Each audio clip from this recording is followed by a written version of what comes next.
Hello everyone. Okay, so again, this lecture is being delivered as part of e-courses conducted by the Knowledge Incubation under TEQIP project at IIT Bombay, funded by Ministry of Education, Government of India, and the World Bank. All right. Yeah. So I'm going to be talking about identification of protein-based biomarkers for gliomas. And this work has been done with one of my MSc students. His name is Bridges Singhal. Okay. So first, let me give you some idea about the data set that was provided by Professor Srivastava's lab. So as you all might know that the gliomas are the most aggressive central nervous system tumors with poor prognosis. World Health Organization categorizes gliomas based on malignancy into 4 grades: grade 1, grade 2, grade 3, and grade 4. Grade 1 being the earliest stage and grade 4 being the most malignant form of glioma. And traditionally, gliomas have been diagnosed either by imaging techniques or by histopathology or both. And in this experiment, a team from Bioscience and Bioengineering Department at IIT Bombay performed screening of sera from healthy controls and various grades of glioma patients using human proteome arrays containing more than 19,000 proteins. Okay, so let's note that the observations were made on 19,000 proteins uh, correspond to each patient. Okay, so in our analysis, we have focused only on grade 4 patients. So we have two classes: healthy patients and the patients who belong to grade 4 category. Okay, and so data consisted of 43 patients. 14 of them uh, belong to certain control group, and the rest of them belong to grade 4 category. Right, and each patient is characterized by 19,200 features, that is 19,200 proteins, which consist of human protein microarray data. Further, for each of these 19,200 proteins or features, two observations were made at a given point of time. Okay, so two observations were made, and what was done was the average of those two observations was taken into account. All right. So now let me summarize the data. So we have data on 43 patients, 14 of which are healthy patients, and the remaining 29 patients are grade 4 patients. And for each patient, you have 19,200 observations. Okay, so one can view this as in the form of a matrix containing 14 rows and 19,200 columns. Okay, so in terms of statistics, this 43, sorry, not 14 rows, I actually this thing, pardon me, 43 rows, because there are number of patients is 43. So there are 43 rows and 19,200 columns. So for each patient, row number 1, there are 19,200 observations. For row number 2, where the patient, the data related to patient 2 resides, that again, that row 2 has 19,200 observations, row 3 has 19,200 observations, and the last row number 43, again has 19,200 observations. So essentially, we are dealing with 43 class 19,200 uh, order matrix. This is the data. The data was provided in this format. Okay. Now, the number of patients is usually denoted by n, and the number of features or the number of proteins or the number of let's say covariates, these are denoted by p. So as far as this particular case study is concerned, n is given to be equal to 43, whereas p is given to be equal to 19,200. So it is easy to see that P, which is 19,200, is much larger than N, okay, which is 43. And this type of data where P is much larger than N is regarded as big data. Okay, that is one of the definitions of big data. If the number of observations themselves, that number also happens to be very large, in tens of thousands, then again that data is regarded as big data. Okay, so I think let me just first briefly tell you what is big data and what kind of problem it poses. Okay, so let us get some idea about the big data. I'm sure you would have seen this terminology, this phrase earlier. I mean, it has become a buzzword nowadays. So we are entering the era of big data, a term that refers to the explosion of available information or explosion of data. The technological revolution has made information acquisition easy and economical. It has driven a big data movement by the fact that substantial amount of high dimensional or unstructured data are continuously generated and stored. Massive sample size and high dimensionality characterize many contemporary data sets. Okay, so on the next slide, I given you some, few examples of the examples where such data sets arise. For example, in genomics, there have been more than 500,000 microarrays that are publicly available, with each array containing tens of thousands of expression values of molecules. This is one example. In biomedical engineering, there have been tens of thousands of terabytes of functional magnetic resonance images, which are abbreviated as fMRIs, with each image containing more than 500,000 voxel values. Other examples of massive and high dimensional data include unstructured text corpus, social media and financial series, e-commerce data, retail transaction records, and surveillance videos, and etc. So I think we do come across such examples in our day-to-day life. Okay, and these all examples give rise to data which can be regarded as big data. Okay. So so I give you the examples of big data. And so our example, the case study, the data concerning the gliomas, that can be regarded as a big data, because as I mentioned to you, the number of features or the number of proteins, which is equal to 19,200, is much larger than N, which is equal to 43. Okay. Now the objectives or the goals of this high dimensional data analysis, these goals tend to be to build efficient methods that can accurately future observations, or to discover correlations between various features of the data. Now 19,200 features, there must be what you call the multicollinearity that exists between, so they must be correlated with each other. So for a given patient, given that there are 19,200 proteins, they must be interrelated with each other. It's not that making an assumption that they are independent is going to be what you call is very naive.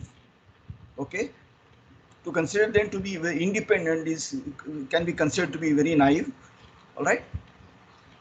And so let's look at the challenges that are posed by the big data. So the big data big data, or data is actually data. The word data can be used as a singular as well as plural. Okay. So the big data are characterized by high dimensionality and large sample size. These high dimensionality brings noise accumulation, spurious correlation, incidental endogeneity. Okay, so it brings in a lot of lot of noise. The noise is present in the data, and that affects the estimates of the parameters. So the parameters, the estimates of the parameters, they are no more robust. Okay, and that is because of this big data, the high dimensionality. Then the correlations between the various variables, they tend to be spurious. Okay, the correlation actually may not exist, but I think artificial correlation is brought out, and then there is an incidental endogeneity. I think I'll explain the term incidental endogeneity. So I think I'm sure you're familiar with the basic form of the model, namely y is equal to, let's say, alpha plus beta x. Just consider, let's say, linear equation y is equal to alpha plus beta x, and this is a mathematical model. If I add error term to it, then it becomes a statistical or a probabilistic model.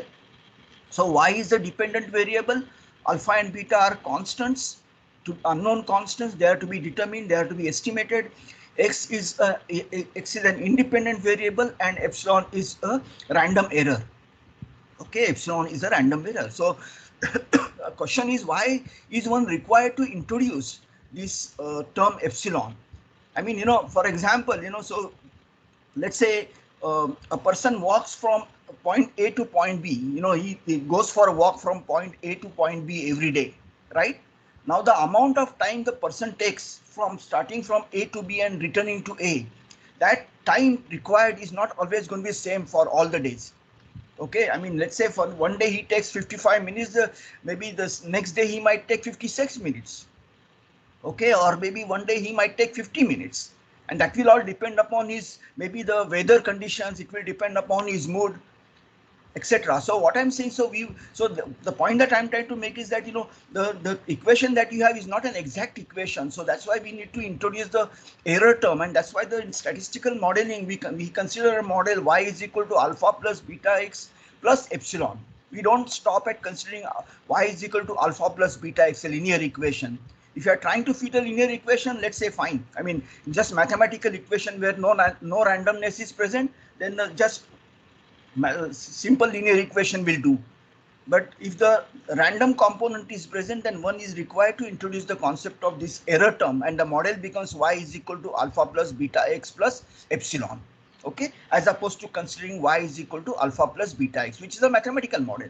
For example, if I give you a model y is equal to 1 plus 3x, this is a linear equation in mathematics. I think, I'm sure all of us have studied this. Y is equal to 1 plus 3x. So if I put x equal to 3, I'm going to get y equal to 10. No issues. Okay, everyone, no matter, so I mean, person sitting in Mumbai or person sitting in Delhi, if he puts x equal to 3 in this y is equal to 1 plus 3x, one is bound to get y equal to 10. But the thing is that this is a mathematical equation, but statistical equation is the one in which you are considering y is equal to alpha plus beta x plus epsilon. Okay, and why is this required to be taken? So for example, again, this is my favorite example. Let's say one is teaching a course and there are two students in the class. Okay, and let's say if you ask each of these students how many hours did you invest for this course, it is possible that each student has invested 3 hours per week for this course, but both of them, they don't end up getting the same score in the exam. And the reason they don't, so just like y is equal to 1 plus 3x, x equal to 3, you are bound to get 10. But when I put y is equal to alpha plus beta x plus epsilon, even if both the students have put 3 hours, the scores obtained by them are not going to be same. They are going to be different. Okay, because that has to do with the ability to concentrate during the exam, then grasp of the subject. There are many things, and those things are usually captured by the random error term. Okay, so this is a statistical model, and this is referred to as a simple linear regression model. You might have heard of this. Okay, now I was trying to explain to you the concept of endogeneity. So y is equal to alpha plus beta x plus epsilon. Here, when the x and epsilon, so what happens in big data or in high dimensionality, x and epsilon tend to be correlated. Okay, they tend to be correlated, and that is what this term endogeneity refers to. All right. Then also, the massive samples in big data are typically aggregated from multiple sources at different time points using different technologies, and this creates issues of heterogeneity, experimental variations, statistical biases, and they require more adaptive and robust statistical procedures. So that data may come from various hospitals. Let's say consider Mumbai. Now, Mumbai has, big hospitals like Just Look or maybe say Kasturba Hospital, then Nair Hospital. So if the data is coming from 3 different hospitals, this data is going to introduce some more heterogeneity, right? Because the way the data got collected at different locations, maybe there is some variability in that, and so the statistical biases get introduced and so on and so forth. Okay, all right. Now I'm going to present to you 2 methods. Okay, see, the thing is that this the data, again, n is equal to 43 and p is equal to 19,200. So as I already mentioned, this is high dimensional data, because the dimension here p is equal to 19,200 and n is equal to 43.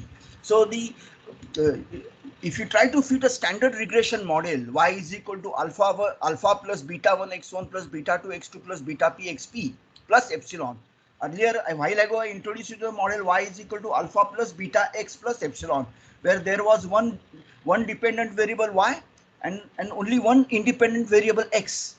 But as opposed to having only one independent variable and one dependent variable and one independent variable, if you have one dependent variable and p independent variables, then the regression equation is given by y is equal to alpha plus beta 1 x1 plus beta 2 x2 plus beta p xp plus epsilon, where alpha, beta 1, beta 2, beta p are constants and they need to be estimated using data. Okay, now this model does not perform well when we are dealing with high dimensional data. So we have to resort to some methods which are meant to be used for high dimensional data. So I'm going to present you 2 methods. One of the method is this called sure independence screening for multiple linear regression model. So SIS stands for sure independence screening. Now let us not get bogged down by this mathematics. Okay, so I'm just going to briefly explain to you in layman's term what this method does. And then I'm going to illustrate the use of this method in the data that I was provided by Professor Srivastava's group.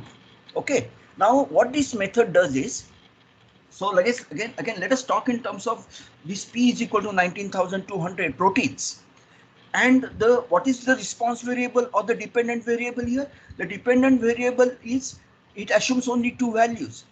It assumes values.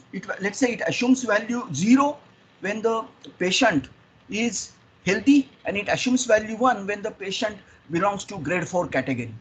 Okay, so I am considering my dependent variable is 0, 1, and that's how it is. Now what is done is, you try to regress. Now there are 19,200, so one considers one independent variable at a time, and y is regressed on x1. Okay, and the regression is fitted, the coefficient value beta is obtained, intercept is determined, so intercept alpha and beta 1 are obtained. Okay, excuse me. Then the next regressor is next covariate or the independent variable is considered, x2 is considered. Again, y is regressed on x2. You get the estimated value of beta 2. So here in the first step you got the estimated value of beta 1. In the second step you got the estimated value of beta 2, because the data is provided to you. Likewise, you go on determining the estimated value of beta 1, beta 2, beta 3 up to beta 19,200. So you have 19,200 estimated values of betas. Okay, now these 19,000 estimated values of betas, okay, then you try to screen out those values of betas which are statistically insignificant. Okay, so those values, so identify the values of betas which are statistically significant, and the corresponding independent variables are retained in the model. Rest of them are discarded from the model. Okay, that is what this SIS sure independence screening helps us to do. You understood? So I just said y regress y on x1, you get the coefficient of beta 1, you regress y on x2, fit this regression model, you get beta 2, regress y on x3, you get the beta 3, and so on. So at the end of this exercise, you get 19,200 estimated values of betas. Now all of them are not going to be statistically significant. Okay, so I don't have time to go into explain to you what is meant by estimator being statistically significant. So the value is, so it may not be exactly 0. Okay, the value may be non-zero, but it may still be statistically insignificant, and then it doesn't affect the value of the response variable. Okay, that is what statistical insignificance means. Okay, so out of this 19,200, you try to zero in on to fewer number of estimated betas, and the corresponding independent variables are retained, and that is what sure independence screening helps us to do. Okay, I hope you got this. Okay, now just one second. I think again let's skip all this. Only this property here. This property says that, so this property is saying that this sure independence screening methodology, it makes sure that all the important independent variables, they get retained in the model. Okay, that is with probability 1. With high probability, the most of all these important independent variables, they get retained in the model, and the unimportant ones get removed from the model. That is what this, so that is what this method says. All right, so this is step number 1. That is what we do. Now I think, okay, now see, I just explained to you so I explained to you sure independent screenings, which is abbreviated as SIS. I also explained to you the concept of linear regression. See, linear regression containing one variable. Briefly explained to you the linear regression containing p variables. Y is equal to alpha plus beta 1 x1 plus beta 2 x2 plus beta p xp plus epsilon. Okay, but so but these models are to be used only when this I just mentioned to you, these models are to be used only when your response variable or dependent variable y is continuous. So when you measure the temperature, or when you measure the blood pressure, okay, or you measure the blood level, okay, those values are not integer value, those are continuous values. Okay, so when the dependent variable is continuous, then only the regression models that I mentioned to you can be used. Okay, but when the response variable y is discrete value, when it takes value 0, 1, 2, 3, 4 like that, then one cannot be using these models. I think this will give you misleading results. Okay, so there is something called, there's a class of models which is called generalized linear models. Okay, and in generalized linear models, there is specific model. There is one particular set of models, and those set of models, this set is called the logistic regression models. So logistic regression models is these are to be used when the response variable or the dependent variable y it assumes integer values, or it is categorical in nature. Okay, so for example, in our case, we have two classes. Class 1 is the class of healthy patients, and class 2 is the class of grade 4 patients belong to grade 4, right? Now, so we can assume, we can assign number 0 to class 1 and number 1 to class 2. And that's why this dependent variable takes 2, 0, 1 value. And in this case, I cannot be using the regression models, simple or multiple linear regression, but I should be using logistic regression model.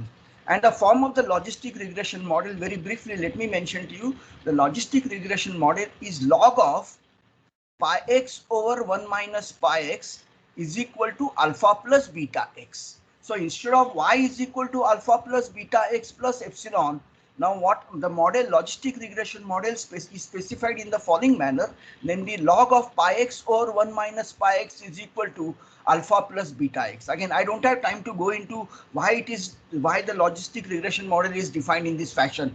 Okay, I just let me mention to you, on the left hand side, I have got log of pi x over 1 minus pi x. And on the right hand side is same thing as the model that I had when I discussed the regression model, namely alpha plus beta x. Now, what does pi x denote? This pi x denotes the probability of the dependent random variable is equal to, let's say, 1. That is grade 4 patients. And 1 minus pi will be the probability that the patient is healthy, or the individual is a healthy individual. Okay, so this pi is the probability that an individual belongs to grade 4 category, and 1 minus pi will be the probability that it belongs to the healthy individual category. Okay, so logistic regression. So this is what is mentioned here. So again, I'm going to skip this. let's not, so this is a general form of the model. Again, I'm not, because time doesn't permit me to do that. So I very briefly explained to you the logistic regression model. All right. Now, see, the thing is that, okay, I think, so since our data, for our data, the patient either belongs to the healthy patient the class, or belongs to the grade 4 category. So again, it's a category. The dependent variable is a categorical variable. So I'm supposed to use the logistic regression model. So the model under consideration is log of pi x over 1 minus pi x is equal to alpha plus beta x, where x is the dependent variable. Okay. Now, so how does SIS apply in case of logistic regression model? So again, the same thing is done. What is done is you consider one protein at a time, try to regress, try to construct the logistic regression using protein number 1. You get hold of the beta 1. Then again, consider protein number 2, try to construct logistic regression model using protein number 2. You get beta 2, estimate of beta 2, and so on. So again, at the end of this exercise, you have estimate of beta 1, estimate of beta 2, estimate of beta 19,200. Excuse me. So you have these estimates. Now out of these 19,200, you retain only those ones which are statistically independent, statistically significant, and you get rid of the remaining betas, or get rid of the remaining the independent variables which are statistically insignificant. Okay, and that is what is done. Now I'll come back to this slide. So let me just, I'll come back to this slide if required. Okay, now let us turn our attention to the data, this data analysis that we perform, that I performed with the help of my student for the data that was provided by Professor Srivastava and his group. Okay, so again, so you have 43 patients. So you let's look at this. So I have patient 1, patient 2, patient 3, and I have 43 patients. I have constructed the so-called box plots for each patient.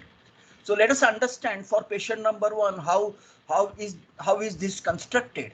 So for patient number 1, I have got 19,200 values of proteins. So patient number 1 is row number 1. There are 19,200 values, right? So using those values, this box plot is constructed. Similarly, for patient 2, I have 19,200 values. This box plot is constructed. For patient 3, this box plot is constructed. So for each patient, I have constructed, for this patient, I have constructed this box plot. Now, this being bit prominent, let's see how to interpret this. Okay, so for example, in this box plot, this represents the smallest value out of these 19,200 values, corresponding to patient number 30. This is 34. This corresponds to patient number 34. So among the 19,200 protein values, this is the smallest one, whatever that corresponds to. This is the largest one. Okay. Then when the values 19,200 values are arranged in the increasing order of magnitude, I locate the 25th percentile. This corresponds to 25th percentile. That means 25% of the observation. Please mark my words. Out of the 19,200, 25% of the observations lie below this observation. This is the 50th percentile. So this is the 25th percentile. So if I drop a perpendicular from here to here, I'll get the value of the protein. And 25% of the protein values are below this particular value. Then 50%. So again, if I drop a perpendicular from here to here, 50% of the protein values for this patient number 34, those values are going to lie below this value. This is 75th percentile. So 75% of the observations are going to they're going to fall below this value, and this is the largest observation. So I hope that so what we have done is we have sort of summarized these values of 19,200 proteins using this box plot. And this box plot gives me the idea about the minimum, maximum, 25th percentile, 50th percentile. Now 50th percentile is also referred to as the median. You might know this. Okay, and 75th percentiles. So it provides me information about these 5 entities. Okay, these 5 entities for these 19,000. So based on these data, so this is these are called box plots, and they are constructed for all 43 patients. 43 patients. Now, question is, what do we gather from this plot? Okay. So what we gather from this plot is that, you know, I mean, they are sort of dissimilar. You know, they're not comparable. They are not comparable. Look at this. This looks as an what do you call abnormal.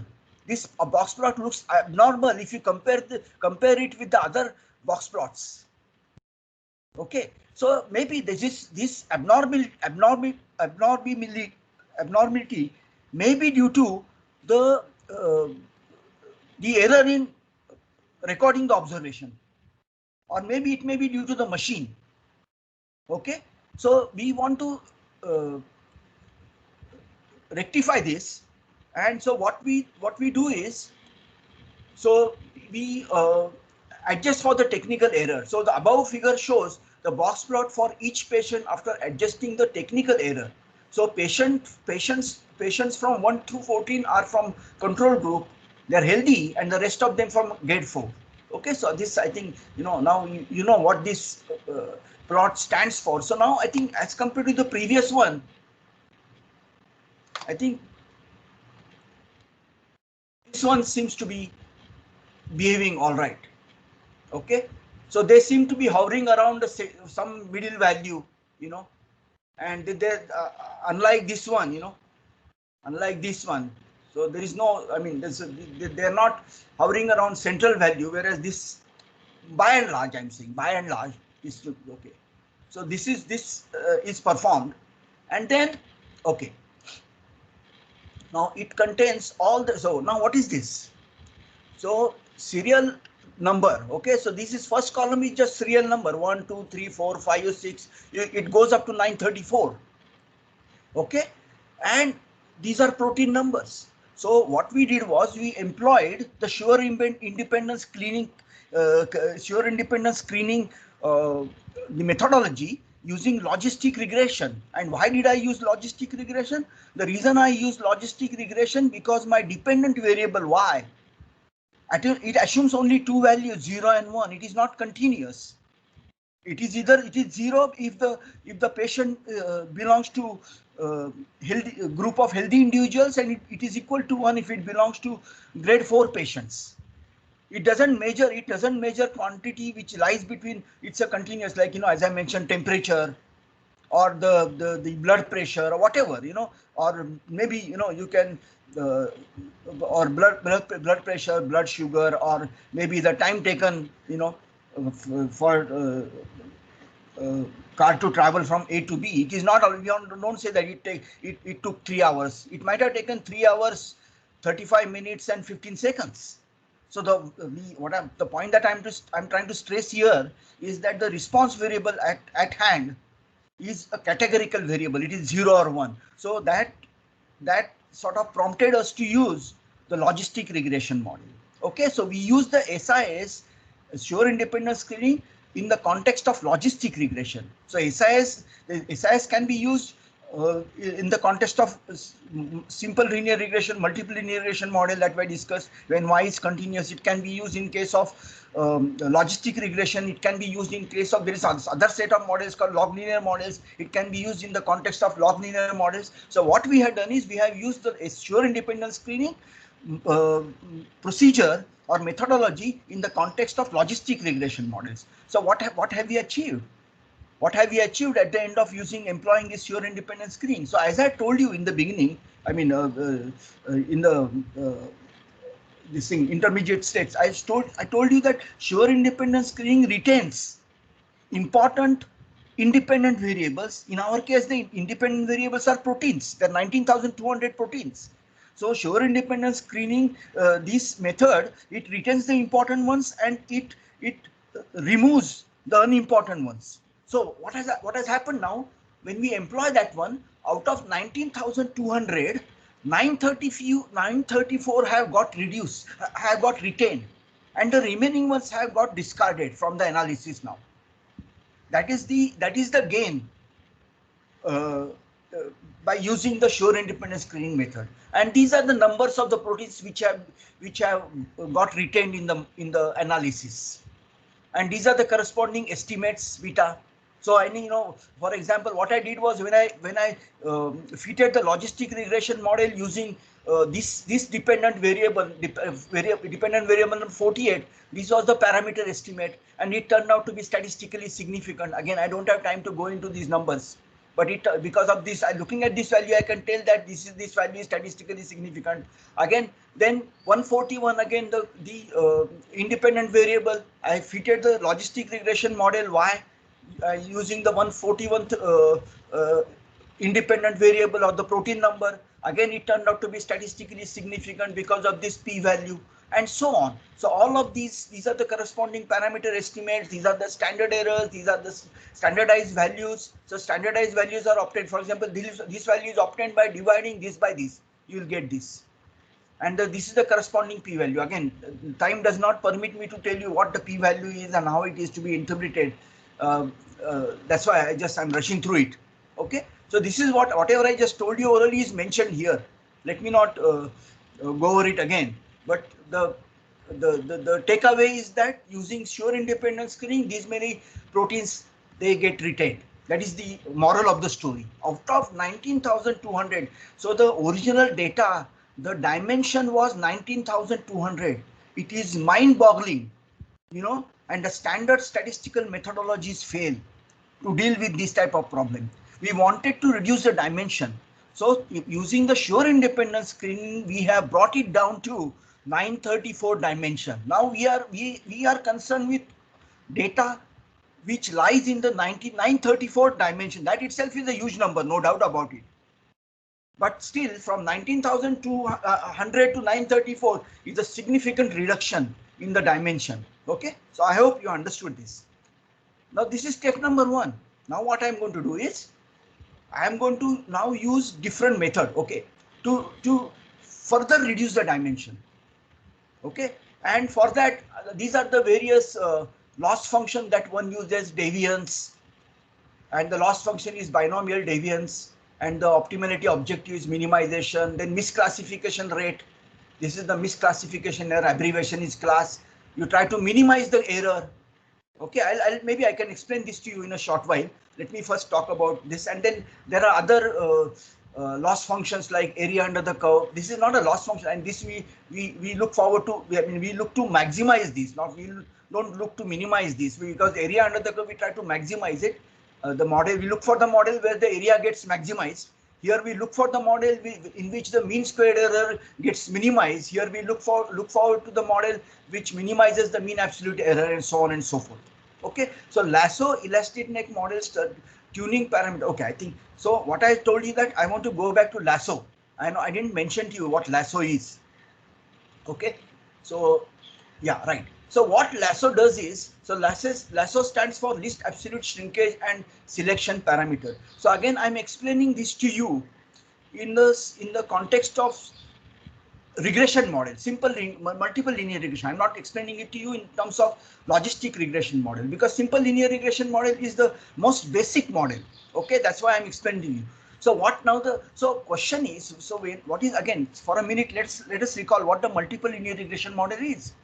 Y is equal to alpha plus beta 1 x1 plus beta 2 x2 plus beta p xp plus epsilon, where alpha, beta 1, beta 2, beta p are unknown parameters.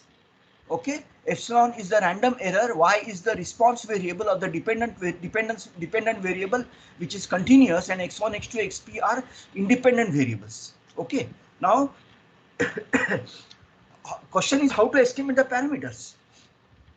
How to estimate the parameters beta 1, beta 2, beta p. So we estimate, so there is a notion of least square estimation, in which, forget about the second term, in which we choose values of beta 1, beta 2, beta p, the ones which minimize this y minus beta x norm 2 square.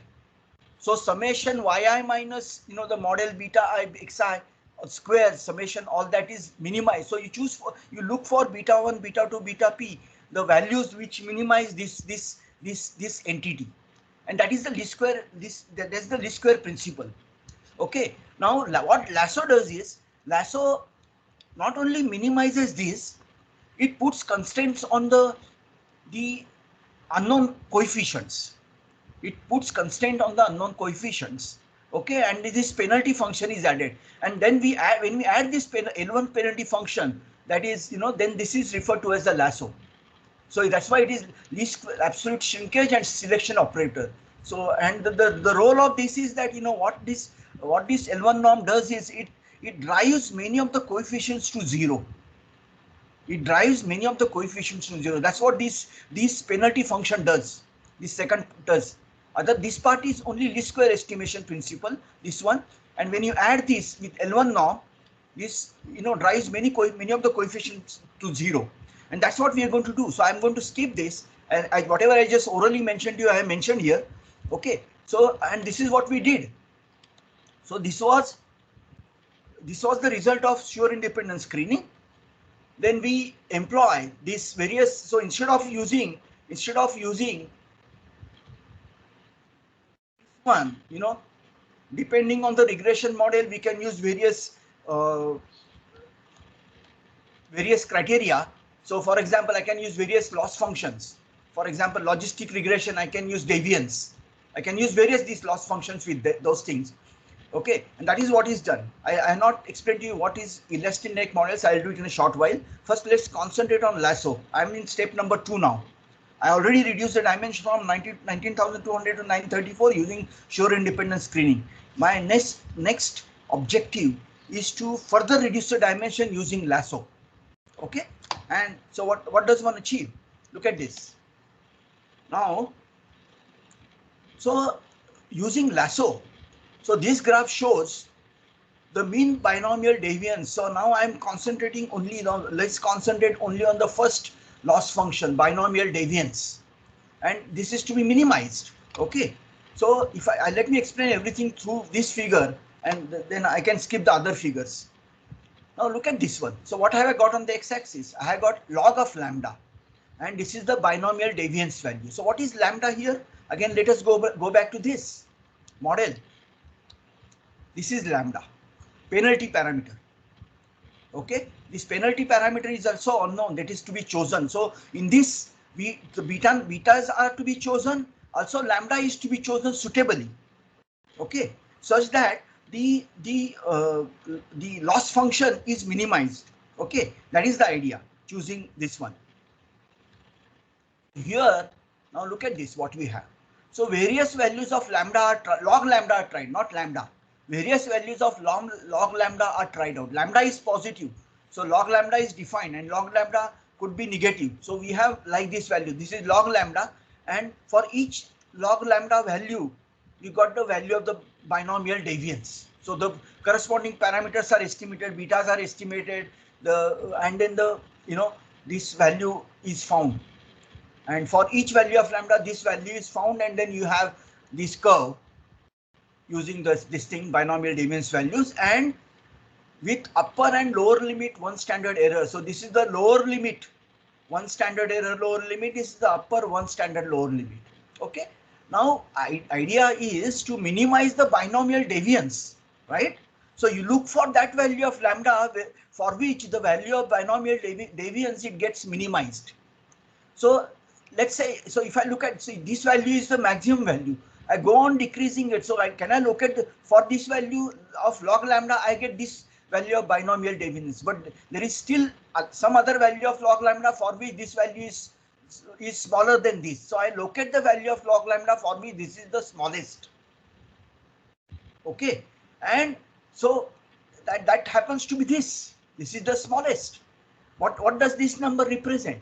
Now these numbers are representing the number of independent variables. So if I choose so what is the value of log lambda for which this binomial deviance is smallest? From the picture, it is evident that this is the value of log lambda for which this is minimum. Okay, but what is that model, and what is the corresponding value? What is the corresponding the number of independent variables? So for this, the number of independent variables, that number lies between 9 and 12. So from 934 we have brought it down to a number which lies between 9 and 12. See, now the dimension has got further reduced from 934 to 912. So now we have, so this actually enables, this LASSO method with binomial deviance as the loss function enables us to identify proteins, only between 9 to 12 proteins that are relevant for classifying. Please mark my words, 9 to 12 out of 19,1200 proteins, 9 to 12, only 9, between 9 to 12 proteins. I don't know, I can locate the number, but the number lies between 9 and 12. That's why I'm saying that the number of independent variables, that means number of features or number of proteins for us, those 9 to 12 proteins, those proteins enable us to classify an individual into one of the classes. What are the two classes? Class number 1 is the class of healthy patients. Class number 2 is the class of grade 4 patients. Okay, so point is that these, so we have to actually, once we decide that, okay, using this, now we have fixed the loss function here. As far as this loss function is concerned, this is the value of log lambda. Once we have the value of log lambda, from log lambda, value of getting the value of lambda is not difficult. You just exponentiate it. Once you exponentiate it, you get the value of lambda, and for that lambda you can identify the proteins, okay, and that are important for classifying the patients. So this is a classification model that we have arrived at using two steps. Step number 1, we employed the so-called sure independence screen, and step number 2, we employed the LASSO method. Okay. Professor Srivastava, please let me know when, I think, how much time do I have? No, please take your time. Okay, fine. All right. Okay. So this is using binomial deviance. Okay, I think again, okay, I'll talk to you about this. All right. Now, so again, let us just concentrate on binomial deviance. Let's stick to this loss function. Okay. So binomial deviance again. So maybe I think let me briefly tell you binomial deviance. Now again, see, if you have two classes, P is the probability of an individual getting classified into a class of healthy patients, and one, or maybe class of grade 4 patients, and 1 minus P is the probability of an individual getting classified as healthy patient. Okay, so these, whether you use P1 minus P, it hardly matters. It's just it's just a label. Okay, fine. Now what I'm trying to tell you is that, so how is binomial deviance defined? The binomial deviance is defined as P times log P plus 1 minus P times log 1 minus P. That is how, I think the question that probably must have come to your mind is, how is binomial deviance defined? So for two classes, you have P times log P plus 1 minus P times log P. If you have M classes, if you have 4 classes, class 0 is the class of healthy patients, class 1 is the class of grade 1 patients, class 2 is the class of grade 2 patients, class 3 is the class of grade 3 patients, class 4 is the class of grade 4 patients. So you have 5 classes. Then in this case, binomial deviance will be defined as P1 times log P1 plus P2 times log P2 plus P3 times log P3 plus P4 times log P4 plus P5 times log 5, where P1, P2, P3, 5, P4, P5 are such that they lie, all of them lie between 0 and 1, and they sum up to 1. Okay, so I hope I've given you some idea about how is binomial deviance defined. Okay, fine. Now look at this. So if you use the binomial deviance as the loss function, and if using the two steps SIS and LASSO with L1 penalty, it throws up this model. So how many? It says, okay, 9. I said 9 to 12 independent variables or 9 to 12 proteins. So this is the intercept term in the model. So my model is log of pi x or 1 minus pi x is equal to constant. 1 second. This is constant plus this coefficient times this protein, then plus this coefficient times this protein, this coefficient times this protein, and so on. So how many proteins have I got in the model? 1, 2, 3, 4, 5, 6, 7, 8, 9, 10. So dimension from 19,200 has got reduced to dimension tail. Okay, and that is if you use this loss function, binomial deviance, and if you use LASSO. If you use misclassification rate as the loss function, then it leads us to this model with these many independent variables, independent features, or in our the problem parlance, this is number of proteins. This is if you use area, sorry, I mean if you use area under the curve, it leads us to this model with these many independent features. For mean squared error, if you use that loss function, it gives us model with these many proteins and this model. So now see, okay, so we have built these models using various loss functions. Now, of course, we have to see whether these models are, I mean, whether they are robust, whether they are effective or not. All right. So whether they are serving our purpose. So if as and when the new observations become available, what I mean is out of this 43, maybe you can keep us out of 43, maybe 80% of the data, the patient's data is used for building these models, and 20% is used for testing these models.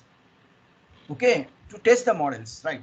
Then as and when the new observation becomes available, so new observation becomes available, that means I am given the data about the data for a patient, and I have observations on 19,200 proteins.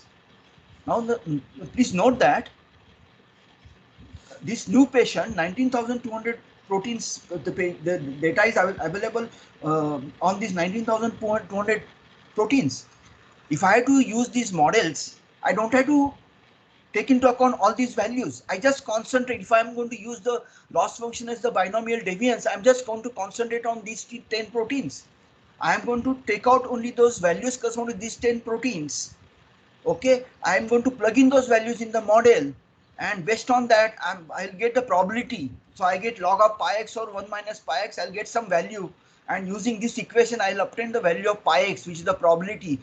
So that based on the value of probability, the probability value is larger than 0.5, then I'll say maybe it can be classified as a healthy patient, or it can be classified as a, depending upon the value of pi x, I will classify the patient as a healthy patient or a grade 4 patient. You understand the power of these models. That is how it is to be used. Okay, I hope I've been able to convey the modeling aspects, statistical modeling aspects of this data. Okay, now let's change the this thing, what do you call the loss function. Now I'm using the misclassification error as the loss function. Okay, and then the graph shows the mean classification error for LASSO up with upper and lower limit. So again, misclassification error is obtained for each value of log lambda, and then I try to locate the value of lambda for which this misclassification error happens to be the smallest. Okay, so this if you compare all these values, this value happens to be the smallest. I locate that log lambda. I look at the corresponding determine this again tells me that the number of independent features, number of independent protein, that number lies between 13 and 18, and I come up with a model. Okay, so this is using the misclassification error. Now, if I use the area under the curve, if I use the area under the curve, the loss function, and then area under the curve, the optimization problem is maximize the area under the curve, and then you get this. Now, I look for the value of lambda where the maximum value occurs. Okay, and for that value, number of independent features is 70. Okay, and this is repeated like this. Then I use mean squared error. Again, I get similar. So I don't have to interpret now these plots for you. I have interpreted one in detail. Okay, so I hope this is understood. And likewise, I do it for LASSO with upper and lower limit, etc. One standard error. Okay, this is mean absolute error. And the information is summarized in this table. These are the values of lambda for various loss functions. This is the cross-validation mean value of the corresponding loss function deviance. This is the cross-validation standard deviation cross validation value, standardization value. This is the cross validation upper limit. This is the cross validation lower limit. And there are some important efficiency measures for LASSO for each loss function. And then again, this table has values coefficient correspond to proteins written using the elastic net under different loss functions. Okay, now what is difference between LASSO and elastic net? Now for a minute, let's note that. See, I'll tell you 1 second. Just I'm not using LASSO. I'm using elastic net. So how is elastic net different from LASSO? Okay. See the LASSO. In LASSO, the L1 norm. Then in regression to use the multicollinearity to take care of the multicollinearity, one uses the L2 norm. And if you use the convex combination of L1 norm and L2 norm, that is referred to as the elastic net. So instead of lambda times norm of beta 1, I have lambda times alpha times norm of beta 1 plus 1 minus alpha times norm of beta 2. That is elastic net, and those results are also obtained. Similar. This is what is done. Yeah. These are obtained using elastic net. Hello? You're audible. Yeah. Can hear you. Please turn off your microphone. There's some background coming. Professor Srivastava, are you trying to say something? No, please go ahead. I think there was some background coming, so I just told the participants to turn off the their microphones. Okay, fine. Okay. So this is I'll be done in few minutes now. Okay. Sure. Sure. So this is this summarizes the information about. So for example, what these two columns tell us. These columns contain information about the intercept. The model will have intercepts a log of pi x or 1 minus pi x is equal to intercept plus this coefficient times the protein plus this coefficient times the second protein plus this coefficient times this protein and so on. So this is using the elastic net as opposed to using the L1 norm. You're using the convex combination of L1 norm and L2 norm, and you get these various models. Okay. Again, this is done in 2 steps. You have one has employed sure independent screening approach to reduce the dimension, and after having used that, after having reduced the dimension, in step 2, one tries to further reduce the dimension using elastic net approach. Okay, that is what is done. All right. Again, I think one important comment I want to make here is this. Yeah, look at this. If you look at this, majority of these things are getting repeated here. Okay. So the question that should cross your mind is, there are 5 different loss functions are giving rise to 5 different models. Which one to be used? Actually, okay. So in statistical the modeling exercise, we always tell students that we should look for the model which is parsimonious. The model is parsimonious. That means you should look for a model which has fewer number of independent variables. Because the model with fewer number of independent variables, fewer number of these variables is easy to interpret. That's why we look for a model which is parsimonious. Okay, but I mean that is not the only criterion for selection of the model. The model must be, it should have a minimum classification rate, etc., etc. So it has to have other properties too. But one of the criteria is that the model has to be a parsimonious model, must contain fewer number of independent variables, or fewer number of features, or fewer number of proteins. Okay. So that I forgot to mention. So that's why I went back.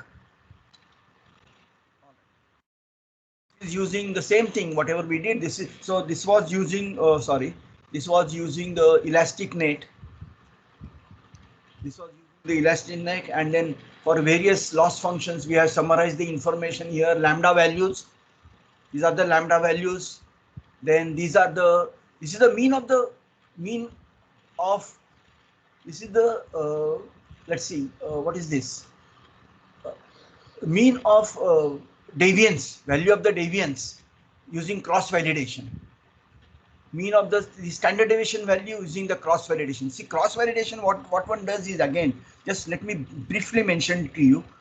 See, supposing you have 50 observations, okay, and if you are, what you are doing is, if you are or maybe let me illustrate with the fewer number of observations. If you have only 10 observations, and if you are using one-fold cross validation, so what one does is one uses 9 observations to build a model, and 1 observation is used for testing, and the error that is there, that is kept, that gets recorded, that is recorded. Then you take the first 9 values, the first 9 values are, last one is left out for testing. In the second exercise, you leave out the penultimate observation and use the remaining ones to build the model, and then the value of the loss function that you get, that gets recorded, so on, and you repeat this exercise 10 times. You have 10 values of the loss function, so their mean value is recorded here, mean value of the binomial deviance is recorded here. Then 10 values will have variance, then its square root will be the standard deviation. Using that, one can determine the upper limit, one can determine the lower limit. That's how these values are arrived at. Okay, yeah. Then these are the, again, these are the similar plots for the corresponding elastic net for other loss function, binomial deviance, misclassification error, area under the curve, mean squared error, mean absolute error. Okay, now this is the table of accuracy, specificity, sensitivity for all models and loss functions. So on this here you have parameter values, deviance, classes, misclassification rate, area under the curve, mean squared error, and mean absolute error, absolute deviation error. Excuse me. Now, so what have we got? What have we got here? Here, LASSO is used, and in 2 steps. It's your independent screen, step number 1. Step number 2, LASSO with only L1 penalty, and the accuracy value is this much. For this it is this, etc. LASSO, again, when you use 2 steps, in 2 steps the specificity is this value and so on, and sensitivity is this. If you use elastic net as opposed to using LASSO, the penalty function is not only L1 norm, but it's a convex combination of L1 and L2 norm. If you use that, the values of accuracy, specificity, sensitivity for various loss functions, these values turn out to be like this. Then if you use LASSO for all variables, so in these last 2, what I did was, or what we did was, me and my student, we did not perform SIS at all. We skipped that step and we went ahead and we applied the LASSO for all, by considering all 19,200, and you can see the values of accuracy, specificity, and this thing. So these models are so inferior to these models. Again, this model, elastic net was used, so the convex combination of L1 and L2 norm, and again these values are inferior to these values. Okay, so again the point of mentioning this here is that, so why did these models become inferior? Why they become inferior? They become inferior because of the dimension. You are dealing with 19,200, that dimension, and this high dimensional data, it brought in the problems like spurious correlation, noise. It brought in noise, and that's why these parameters, look at this parameter, they have got affected. Okay, they have got affected. So I hope I'm able to drive home the point. Drive home the point. Yeah. Okay. So that is what it is, and this is summarized in the next slide. So models obtained using 2-step screening, SIS and LASSO, turn out to be better than those based on only LASSO, or the models obtained using 2-step screening, SIS and elastic net, turn out to be better than only elastic net. We can ignore all elastic net models, only consider only LASSO models. Again, so the question probably is, why am I saying this? What is being recommended is that the models containing elastic nets can be ignored. Now, if you compare this with this, okay, these values are superior to these values. So then why am I saying this? I'm saying this because these models are turning out to be parsimonious as compared to this. That's why I'm saying that although these values are bigger than these values, maybe these models are parsimonious, and that's why it is recommended that these models be used. Okay. So among the shortlisted two-step models, the models corresponding to binomial Davis loss function look to be parsimonious, and that it is underperforming compared to other loss function results. Deviance models are also dropped. So we can conclude that any of the models among two-step screening with LASSO, depending on which loss function except binomial deviance, is to be optimized. Okay. And these are the references. I'll be happy to take any question that you may have.